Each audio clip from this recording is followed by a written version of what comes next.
Բանը որ մնում է մեր ընդդիմության այսպես դաշտում կամ հակաիշխանական դաշտում դեռ չի երևում համարժեքության աստիճան, այսինքն այդ ամբողջ մեծ խաղացողների, մեծ գումարների, պետական մեծ ռեսուրսների դիմաց հակաքայլ, հակասցենար դեռ չի երևում, եւ դժվար է ասել, եթե չկա այդպիսի հակաքայլ, ինչպիսի հետևանքներ կամ ինչպիսի արդյունքներ կարող ենք սպասել 2026 թվականի ընտրություններից։ Այդ առումով ասեցինք, որ մի անցած հաղորդման նման թեմա քննարկելուց, որ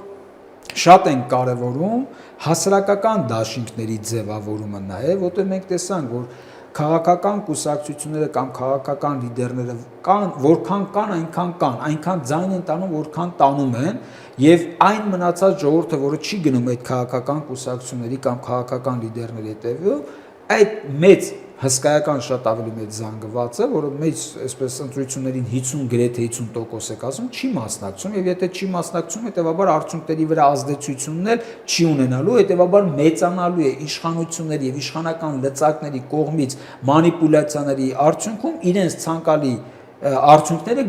գրանցել։ Հետևաբար շատ կարևոր է այդ մնացած 50%-ին ներգրավել ընտրությունների մեջ